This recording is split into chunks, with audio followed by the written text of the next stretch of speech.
Hello students. Students, we are going to continue with the chemical properties of carboxylic acids.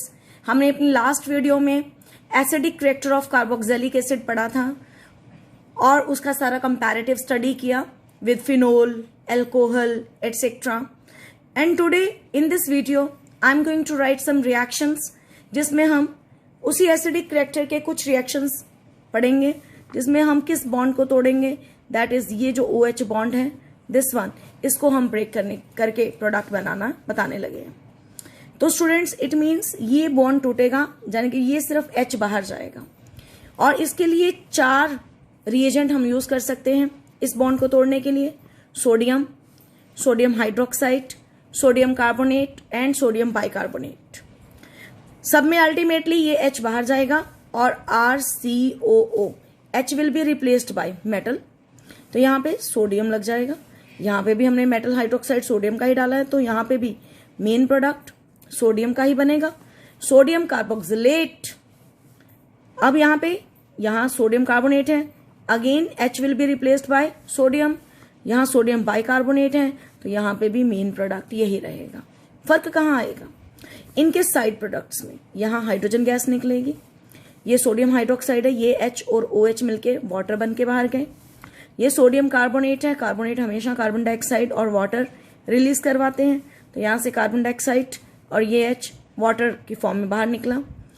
इस case में we get only water. तो ये 4 reaction जिनमें हमने OH bond को cleave किया, ये हमने फर्स्ट कैटेगरी रिएक्शंस की. इन चारों रिएक्शन से वी कैन से दैट क्या कि carboxylic acids are acidic in nature. ये जस्टिफिकेशन थी. Now second category of reaction जिसमें हम कौन सा बॉन्ड तोड़ने जाएंगे?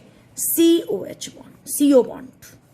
अब इस CO बॉन्ड को तोड़ के I am going to tell you, ये हमारे पास कोई कार्बोक्सिलिक एसिड है, हमने इसका कौन सा बॉन्ड तोड़ना है. स्टूडेंट्स, ये इसको अगर खोल के हम लिखें तो ऐसे लिखा, तो हम इस बॉन्ड को तोड़ने जा रहे हैं. इस बॉन्ड को तोड़ के आपको मैं 4 नए फंक्शनल ग्रुप बना के दिखाने जा रहे हैं.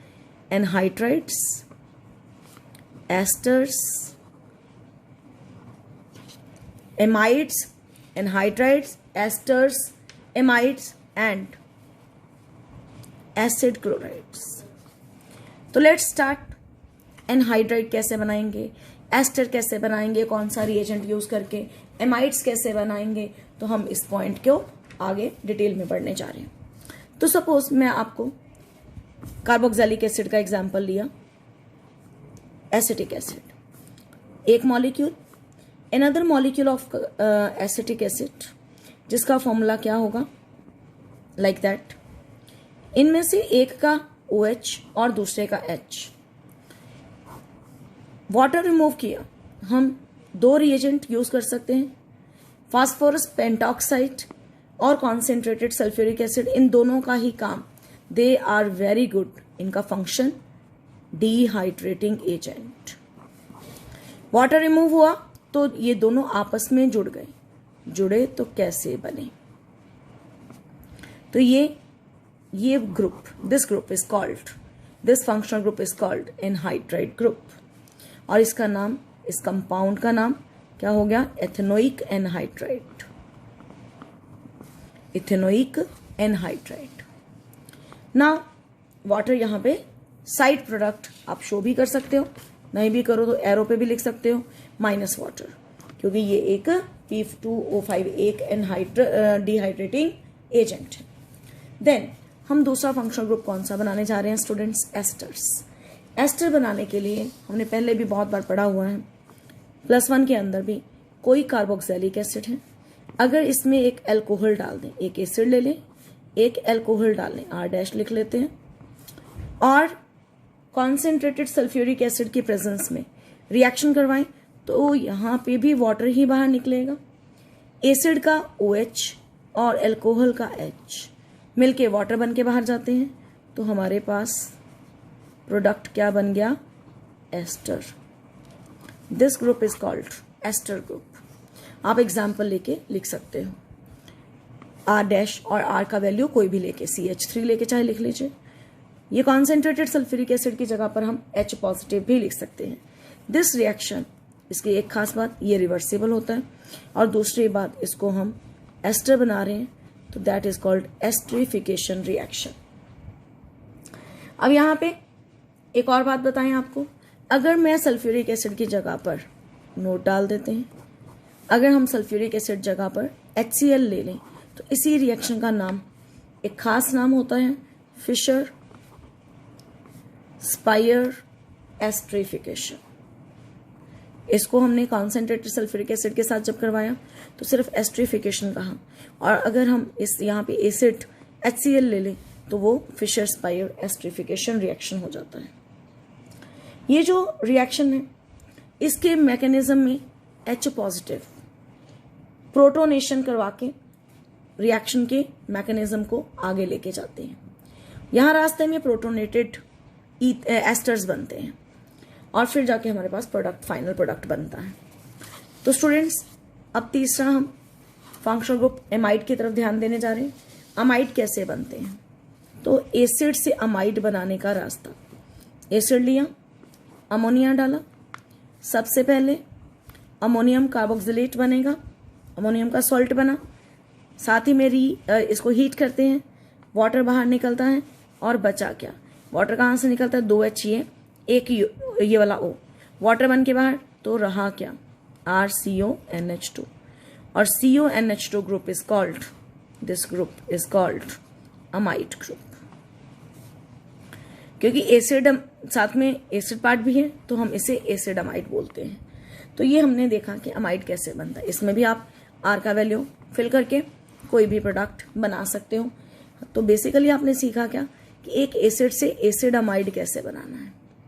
तो एसिड से एसिड अमाइड बनाने के लिए कौन सा रिएजेंट यूज किया गया? अमोनिया। पहले हमें अमोनियम सॉल्ट मिला, दिस इज अमोनियम सॉल्ट। और सॉल्ट क्यों बोला? पॉजिटिव और नेगेटिव पार्ट दोनों ही एक स्ट्रक्चर के ऊपर है और इसलिए इसको हमने अमोनियम सॉल्ट कहा। Now students, we are left only with formation of acid chloride. अब हम इस कैटेगरी में एसिड क्लोराइड बनाने जा रहे हैं।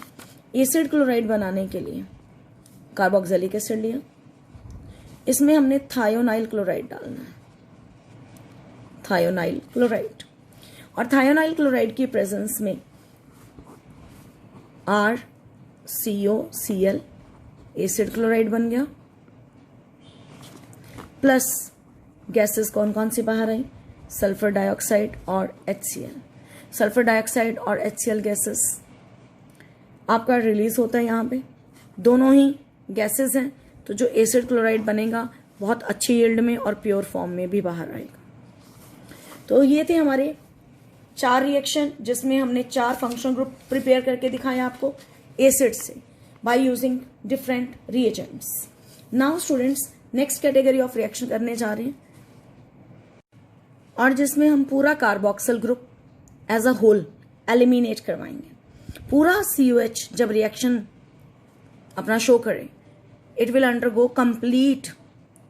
तो इसका पूरा रिएक्शन जब होना है तो कैसे कैसे रिएक्शन होना है, और अगर ये पूरा निकल जाता है तो उसको हम क्या बोलते हैं, तो मैं आपको इसमें काफ़ी चीज़ें बताने जा रही हूँ जो आपके कन्वर्जन में काम आएंगी। रिडक्शन करवा सकते हैं। रिडक्शन में कार्बोक्सिलिक एसिड लिया, रिडक्शन के लिए हम बहुत ही अच्छा इस चैप्टर के अंदर कार्बोक्सिलिक एसिड को के रिडक्शन के लिए जो रिड्यूसिंग एजेंट यूज़ करते हैं स्टूडेंट्स, वो hydrogen iodide with red phosphorus करते हैं, और ये COH पार्ट इसने कन्वर्ट हो जाना है CH3 में। कार्बोक्सिलिक एसिड के सारे ऑक्सीजन रिडक्शन में रिमूव हो जाते हैं, प्लस वाटर बनेगा, और HI अपनी अगर इसकी रिडक्शन हुई तो HI की क्या होगी? ऑक्सीडेशन, और HI किस में कन्वर्ट हो जाएगा? आयोडीन में। तो स्टूडेंट्स, ये आपने रिडक्शन के बारे में पढ़ा। हालांकि हम रिडक्शन में अल्कोहल अगर बना, ये मैंने अल्केन बनाया कोई, अगर इसी कार्बोक्सिलिक एसिड में हम स्ट्रॉन्ग रिड्यूसिंग एजेंट डाल दें, लिथियम एल्यूमिनियम हाइड्राइड ईथर के प्रेजेंस में, ये पहली कंडीशन, और सेकेंड कंडीशन इसी में हाइड्रोनियम आइन, ये भी कॉम्बिनेशन डाल सकते हैं, और B2H6 और ईथर डाल के हाइड्रोनियम आयन डाल के भी करवा सकते हैं ये रिडक्शन। तो वहां पे हमें प्राइमरी अल्कोहल मिलती हैं। तो रिडक्शन में आपको 2 चीजें बताई गई, टोटली अल्केन बनाना भी और इसकी कार्बोक्सिलिक एसिड से अल्कोहल बनाना भी। रिएजेंट साफ आपको बता दिए गए। तो हम उल्टा पुल्टा यहाँ कुछ नहीं कर सकते। उसका फंक्शन ये, इसका फंक्शन मैं इसके साथ रिप्लेस नहीं करवा सकती हूँ, तो ये आपने ध्यान देना है। दूसरा डीकार्बोजाइलेशन। डीकार्बोजाइलेशन का मतलब क्या है? Removal of carbon dioxide. और रिमूवल ऑफ कार्बन डाइऑक्साइड के दो रास्ते हैं, हमने +1 के अंदर भी कहा था, सोडा लाइम प्रोसेस यूज करना और इलेक्ट्रिकॉल बेस्ड इलेक्ट्रोलिटिक मेथड यूज करना। तो सबसे पहले मैं आपको सोडा लाइम प्रोसेस बताते हैं, जिसमें RCOONA, soda means NaOH, lime means calcium oxide, और 630 केल्विन के ऊपर रिएक्शन करवाते हैं। और जैसे ही रिएक्शन हुआ, इसका COONA पार्ट इसके ONA पार्ट के साथ रिएक्ट करके सोडियम कार्बोनेट की फॉर्म में बाहर जाता है कार्बन डाइऑक्साइड, और अल्केन हमें मिला। और आपने क्या देखा? एक कार्बन तो यूज हो गया कार्बोनेट बनाने में, और एक कार्बन कम वाला हमें अल्केन मिला। जबकि जब हमने HI रिडक्शन रेड फास्फोरस के प्रेजेंस में यूज किया था, हमें कार्बन का नंबर सेम मिला था, लेकिन यहाँ पर एक कार्बन का नंबर कम हो जाता है डीकार्बोजाइलेशन में। तो ये डीकार्बोजाइलेशन एक बहुत अच्छा मेथड है अगर हमें कहीं कार्बन का नंबर कम करवाना हो। Then we can also use decarboxylation ही रिमूवल ऑफ कार्बन डाइऑक्साइड था। यहाँ सोडियम कार्बोनेट बाहर निकाला, और मैं इसके लिए क्या यूज करवा सकती हूँ?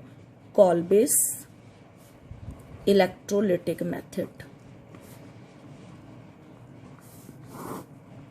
स्टूडेंट्स, इस मेथड के अंदर हमने क्या करना है? सोडियम का कार्बोक्सिलेट लेके सॉल्ट फॉर्म में इसकी इलेक्ट्रोलिसिस करवानी है। ये टूटा एसीटेट आयन में और सोडियम आयन में। यहां से जो सोडियम आयन है वो कैथोड पे जाएंगे।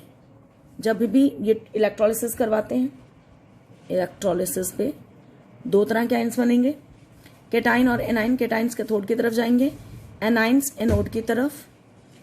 CH3COO, जब इनमें से 2 इलेक्ट्रॉन बाहर निकलेंगे तो अल्टीमेटली हमारे पास कार्बन डाइऑक्साइड और इथेन मॉलिक्यूल बनेंगे। यहाँ पे बैलेंसिंग के लिए, क्योंकि 2 कार्बन जोड़ रही हूँ, 2 कार्बन डाइऑक्साइड बाहर निकाल रही हूँ, तो 2 CH3 आपस में जोड़ेंगे, इसलिए यहाँ पे भी 2, यहाँ पे भी 2 आएगा।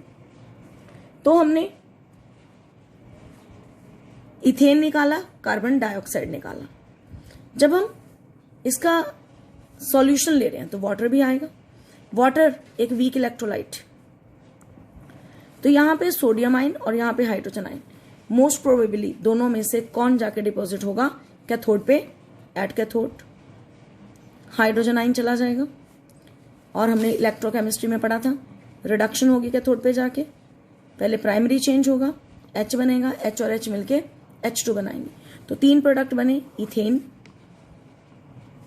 कार्बन डाइऑक्साइड, हाइड्रोजन, और चौथी चीज भी एक बनी, ये Na और ये OH सोल्यूशन में मिलके NaOH बना। तो 4 प्रोडक्ट, 1 2 3 4। तो कॉल बेस इलेक्ट्रोलिटिक मेथड में आपको सारा मैंने खोल के बता दिया, कौन कैथोड पे जा रहा है, कौन एनोड पे जा रहा है, किसमें रिडक्शन होनी है, किसकी ऑक्सीडेशन, और 4 कौन कौन से प्रोडक्ट बनते हैं। ना डीकार्बोजाइलेशन में एक और method I want to discuss, और उस मेथड का नाम है, सी पार्ट कर देते हैं, हुन्स-डिक्कर रिएक्शन। ये रिएक्शन अपने नाम से ही आता है, इसी नाम से ज्यादा पॉपुलर है। इसमें खास तौर पे सिल्वर का कार्बोक्सिलेट लेते हैं, इसका नाम सिल्वर एसीटेट। रिएजेंट डालते हैं bromine in the presence of CCl4। ये कार्बन डाइऑक्साइड बाहर जाएगी, यहां से भी बॉन्ड टूटेगा, यहां से भी कार्बन डाइऑक्साइड बाहर गई, ये साइड प्रोडक्ट हो गया। ब्रोमीन एक इसके साथ लगी तो CH3Br हो गया। एक ब्रोमीन सिल्वर के साथ लगा तो साइड प्रोडक्ट अगला कौन सा हो गया? Silver bromide. तो 3 प्रोडक्ट्स हमारे पास बन रहे हैं, ब्रोमोमिथेन, कार्बन डाइऑक्साइड और silver bromide. Now we are going to do next category मेन। अभी हमने ऊपर रिएक्शन किए जिसमें हमने पूरे का पूरा carboxyl group as a whole use किया, उसको रिमूव करने की कोशिश की, और अब हम रिएक्शन करने जा रहे हैं अल्काइल ग्रुप की। तो रिएक्शन ऑफ अल्काइल ग्रुप, इसका एक ही रिएक्शन सबसे ज्यादा इंपॉर्टेंट है, जिसको हमने नाम देना है हैलोजिनेशन, हैलोजिनेशन करवानी है उसमें, और नाम बहुत ही पॉपुलर है HVZ, और इसका फुल फॉर्म है हेल वोल्हर्ट ज़ेलेंस्की रिएक्शन। इसमें हमने हैलोजिनेशन करवानी होती है अल्फा कार्बन पर। लाइक एग्जाम्पल लेती हूँ, ये हमने क्लोरीन डाली रेड फास्फोरस की प्रेजेंस में, this is alpha carbon. Alpha carbon का हाइड्रोजन एक क्लोरीन के साथ मिलके -HCl, और यहां पर एक क्लोरीन आया। ये अल्फा का अभी भी क्लोरीन और रेड फास्फोरस डाला, -HCl एक और करवाया, तो यहां पे 2 क्लोरीन आ गए, और यहां पे अभी भी एक H है, फिर से क्लोरीन और रेड फास्फोरस डाला, -HCl, और यहां पे 3 क्लोरीन्स आ जाएंगे। ये बना monochloro acetic acid, dichloro acetic acid, और ये एंड में बना ट्राइक्लोरो एसिटिक एसिड। इस रिएक्शन की बहुत पॉपुलैरिटी है, हर बार पेपर में आता है HVZ के नाम से ही, Hell Volhard Zelinsky reaction. Now we are left only with one category of reactions, that is reaction of aryl group. Now जो लास्ट कैटेगरी रिएक्शंस की है वो बेटा हम अराइल ग्रुप की वजह से पढ़ेंगे। Aryl group means aromatic group, तो इसमें हम एग्जाम्पल बेंजोइक एसिड की लेंगे। इसमें हम जब भी सब्स्टिट्यूशन करवाएंगे that will be electrophilic substitution reaction. COH की अगर हम नेचर के बारे में बात करें तो it is electron withdrawing group, electron withdrawing है, इसीलिए बेंजीन के ऊपर यहां से इलेक्ट्रॉन अपनी तरफ खींचेंगे तो बेंजीन के ऊपर इलेक्ट्रॉन डेंसिटी कम हो जाएगी, और ये बेंजीन एक इलेक्ट्रोफाइल की तरह एक्ट करेगा, तो इलेक्ट्रोफाइल को दूसरा इलेक्ट्रोफाइल ही सब्स्टिट्यूट करवाएगा, इसीलिए ये इलेक्ट्रोफिलिक सब्स्टिट्यूशन रिएक्शन देगा। Then it is meta directing, आने वाला ग्रुप जो आने वाला इलेक्ट्रोफाइल है वो कहां पे लगेगा, that is at meta position. Meta ये वाली पोजीशन होती है, एक पोजीशन छोड़ के साथ वाले की, तो that is called Meta position. Next important बात कि कार्बोक्सिलिक एसिड ग्रुप जो है इट इज डीएक्टिवेटिंग ग्रुप, जो कि बेंजीन रिंग को डीएक्टिवेट करता है, मींस उसकी एक्टिविटी को डिक्रीज करता है। हमने इसमें 3 इलेक्ट्रोफिलिक सब्स्टिट्यूशन रिएक्शंस करने हैं।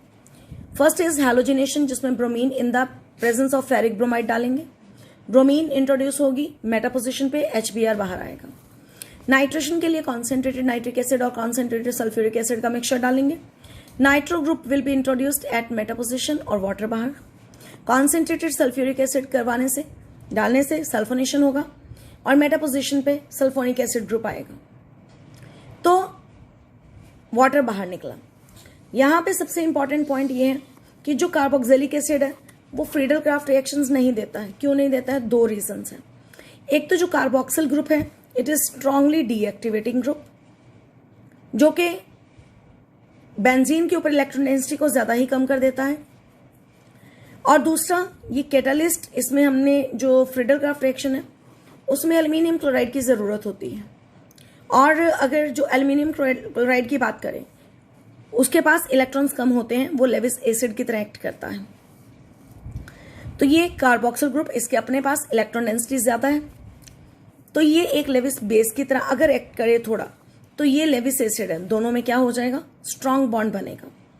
तो ये कार्बोक्सिल के साथ एल्यूमिनियम क्लोराइड एक स्ट्रॉन्ग बॉन्ड बना सकता है, because aluminium chloride being electron deficient acts as Lewis acid. With that, chemical reactions of carboxylic acid are over. Thank you. Have a good day.